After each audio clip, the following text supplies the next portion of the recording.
മുഹമ്മദ് നബി സല്ലല്ലാഹു അലൈഹി വസല്ലം തങ്ങൾ പറഞ്ഞ വചനങ്ങളിൽ ധാരാളം സ്ഥലങ്ങളിൽ അധികാരങ്ങൾ, ഉത്തരവാദിത്തങ്ങൾ എന്നിവയെക്കുറിച്ചൊക്കെ കാണാം.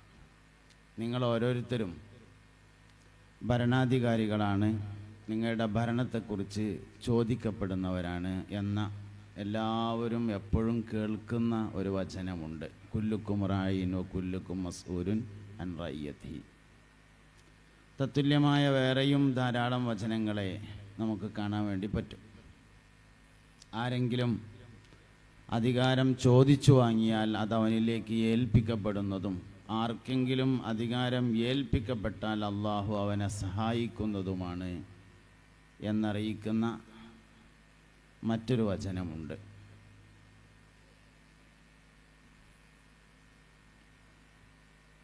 ഇങ്ങനെ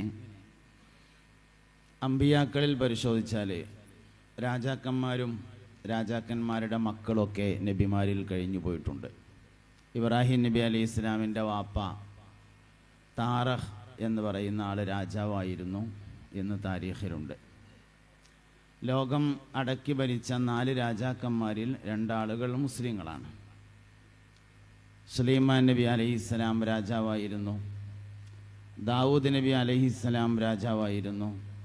ഇങ്ങനെ ഒരുപാട് രാജാക്കന്മാരുടെയും പ്രധാനികളുടെയും താരീഖുകളൊക്കെ നമുക്ക് ചരിത്രത്തിൽ കാണാൻ വേണ്ടി പറ്റും. അള്ളാഹു റബ്ബുൽ ഇസ്സത്തിൻ്റെ രാജാധികാരത്തിൻ്റെ മേലറിയിക്കുന്ന വചനങ്ങൾ, ഒന്നവൻ അസീസാണ് എന്നതും മറ്റൊന്നവൻ മാലിക്കാണ് എന്നതും മൂന്നാമത്തേത് അവൻ റബ്ബാണ് എന്നതുമാണ്. റബ്ബ് എന്ന് പറഞ്ഞാൽ ഓരോ വസ്തുക്കളെയും എങ്ങനെയാണോ നോക്കേണ്ടത് അങ്ങനെ നോക്കുന്നതിനാണ് റബ്ബ് എന്ന് പറയുന്നത്.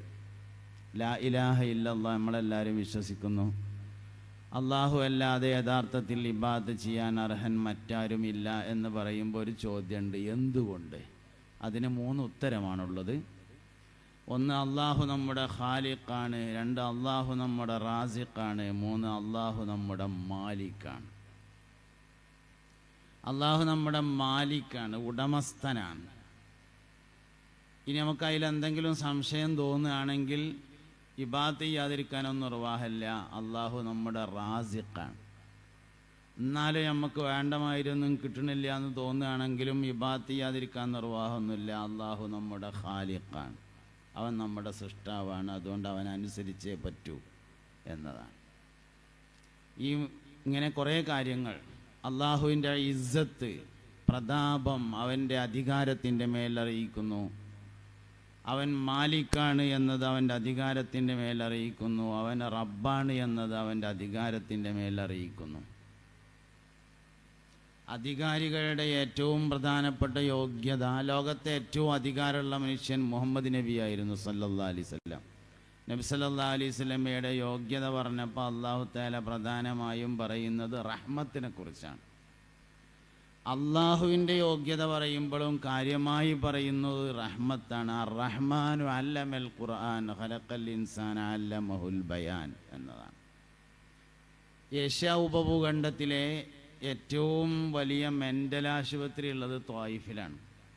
സൗദി അറേബ്യയിലെ ത്വായിഫിലാണ് ഏഷ്യയിലെ ഏറ്റവും വലിയ മെൻ്റൽ ആശുപത്രി ഉള്ളത് എന്നാണ്.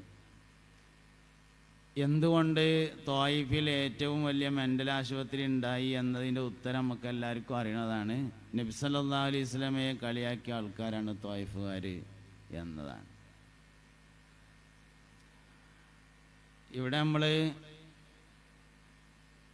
ഇങ്ങനെ ഓരോ ചിതറിയ ധാരാളം ചിന്തകളെ ചേർത്ത് വെച്ചുകൊണ്ട് വേണം പരിശുദ്ധമായ ദീനുൽ ഇസ്ലാം അധികാരവും അതിൻ്റെ കയ്യേറ്റങ്ങളും അതിൻ്റെ കൈകാര്യങ്ങളും എങ്ങനെയൊക്കെയാണ് വിഭാവനം ചെയ്യുന്നത് എന്നതിനെക്കുറിച്ച് മനസ്സിലാക്കാൻ.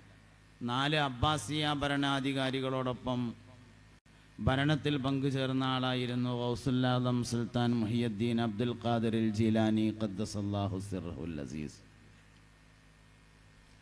നമ്മളെപ്പോഴും പറയാറുള്ളതാണ് വരക്കൽ ബാലവി മുല്ലക്കോയ തങ്ങൾ പാപ്പാനെ കുറിച്ച്. കണ്ണൂർ അറക്കൽ രാജകൊട്ടാരത്തിലെ മതകാര്യ ഉപദേഷ്ടാവാണ് ബഹുമാനപ്പെട്ട ബാലവി വരക്കൽ മുല്ലക്കോയ തങ്ങൾ. കോഴിക്കോട് നിന്ന് കണ്ണൂരിലേക്ക് യാത്ര ചെയ്യുമ്പോൾ യാത്ര ചെയ്യാൻ കുതിരവണ്ടിയും മഞ്ചലും ഏർപ്പാട് ചെയ്തിരുന്നു കൊട്ടാരം വക. അതിനേക്കാൾ അത്ഭുതം, യാത്ര ചെയ്യുമ്പോൾ വഴിയിൽ നിന്ന് ദാഹിച്ചാൽ ഇളനീര് വെള്ളം കുടിക്കാൻ വേണ്ടി റോഡ് സൈഡിൽ കൊട്ടാരം വകയായി തെങ്ങ് വെച്ച് പിടിപ്പിച്ചിട്ടുണ്ടായിരുന്നു. അത്രയും വലിയ അധികാരത്തിൻ്റെ ഉടമയും കൂടിയാണ് ബാലവി വരക്കൽ മുല്ലക്കോയ തങ്ങൾ എന്ന് കാണാൻ വേണ്ടി പറ്റും. ടിപ്പു സുൽത്താനെ നമ്മളെപ്പോഴും പറയുകയും മനസ്സിലാക്കുകയൊക്കെ ചെയ്തിട്ടുള്ള ഒരു പ്രധാനപ്പെട്ട കഥാപാത്രമാണ്. ഇവിടെയൊക്കെ നമ്മളുടെ ഒരു മനസ്സിൽ ഉയർന്നു വരുന്നൊരു ചോദ്യമുണ്ട്, എന്തുകൊണ്ട് ഓല അങ്ങനെയൊക്കെ ആയി, എന്തുകൊണ്ട് അതൊക്കെ ലഭിച്ചു എന്നതിനെക്കുറിച്ചുള്ള ഒരു ചോദ്യം. ആ ചോദ്യത്തിനാണ് നമ്മൾ നിർബന്ധമായും ഉത്തരം കണ്ടെത്തേണ്ടത്. അല്ലാഹു റബ്ബുൽ ഇസ്സത്ത് എല്ലാ ആൾക്കാരെയും ഒരേ ആവശ്യത്തിന് വേണ്ടി പടക്കണമല്ല.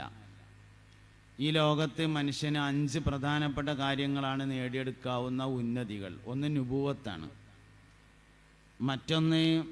ഒന്ന് നബിയായിരിക്കുക എന്നുള്ളതാണ്, രണ്ടാമത്തേത് സയ്യിദായിരിക്കുക എന്നുള്ളതാണ്, മൂന്നാമത്തേത് ആലിമായിരിക്കുക എന്നുള്ളതാണ്, നാലാമത്തേത് ആബിദായിരിക്കുക എന്നുള്ളതാണ്, അഞ്ചാമത്തേത് വലിയായിരിക്കുക എന്നുള്ളതാണ്. ഇതിൽ ഒന്നാമത്തെ കാര്യം നബിയായിരിക്കുക എന്ന് പറഞ്ഞത് ആഗ്രഹിച്ചാലോ അധ്വാനിച്ചാലോ കിട്ടണമല്ല. ഒരാൾ 20,000 റക്അത്ത് സുന്നത്ത് സ്കരിച്ചിങ്ങാണ്ട് പഠിച്ചോനെ എന്നെ നബിയാക്കണേ എന്ന് തുറന്നാൽ കള്ളപ്രവാചകനെ ആവുള്ളൂ, ഒറിജിനൽ ആവൂല.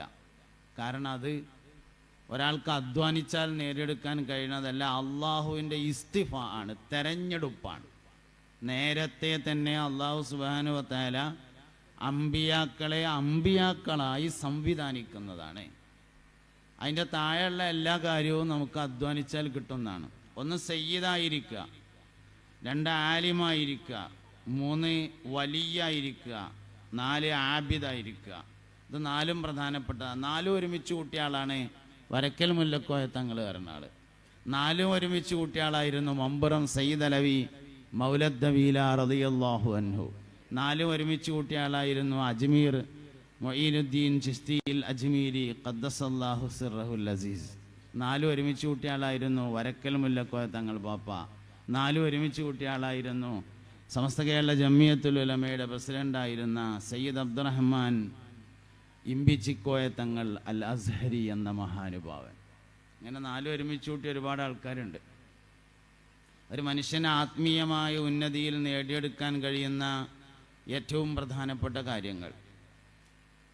ഞാനൊരു ഉദാഹരണം പറഞ്ഞിട്ട് വിഷയത്തിലേക്ക് വരാം. നമ്മളൊക്കെ നാട്ടിൽ പഴയ കാലത്ത് പള്ളിയിൽ പ്രായം ചെന്ന മൊല്ലാക്കാരുണ്ടാവും.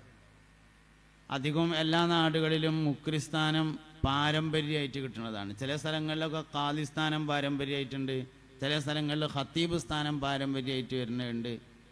മിക്കവാറും ഭൂരിഭാഗം സ്ഥലങ്ങളിലും മുക്രി സ്ഥാനം പാരമ്പര്യമായിട്ട് വരുന്നതാണ്. വാപ്പ മുക്രിയായിരുന്നു, വാപ്പ മരണപ്പെട്ടപ്പോൾ മൂത്ത മകൻ മുക്രിയായി, അങ്ങനെ വരുന്നതാണ്. അപ്പോൾ നമ്മളൊക്കെ നാട്ടിൽ പഴയ കാലത്ത് ധാരാളം മുക്രിമാരുണ്ടാവും.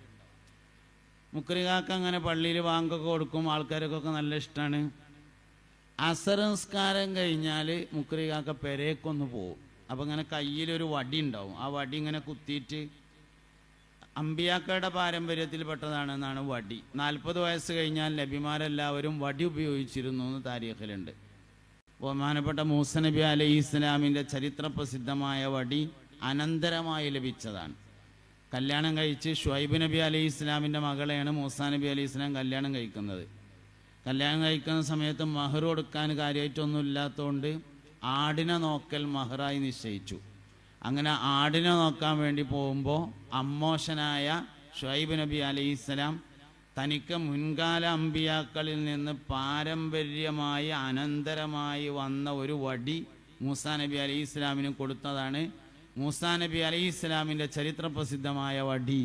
ആ വടിയാണ് പിന്നെ ഫിറഔനിൻ്റെ ആളുകൾ സിഹിർ പണിയിലൂടെ പാമ്പുകളുണ്ടാക്കി പെട്ടുകൊടുത്തതും, നൈൽ നദി കടക്കാൻ വേണ്ടി നൈലിനെ അടിച്ചതും, പാറക്കല്ലിനെ അടിച്ചതൊക്കെ ആ വടി ഉപയോഗിച്ചുകൊണ്ടായിരുന്നു.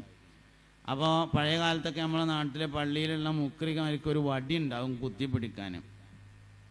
അസംസ്കാരം കഴിഞ്ഞിട്ട് ആ വടി കുത്തിയിട്ട് ഇങ്ങനെ പെരേക്ക് പോകുമ്പോൾ ഒരേ അകലത്തിൽ ഇങ്ങനെ കുത്തുമ്പോൾ ഒരു പ്രത്യേക ശബ്ദം ഉണ്ടാവും.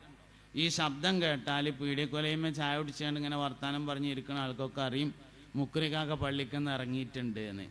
പള്ളിക്കന്ന് മുക്രിക്കാക്ക ഇറങ്ങുമ്പോൾ തന്നെ അങ്ങാടിയിൽ പീഡിയക്കൊലയമേ ആ വലിയ ടൗസറൊക്കെ കാണിച്ച് മടക്കി കുത്തിയിരിക്കുന്ന ആൾക്കാർ എഴുന്നേറ്റിക്കും.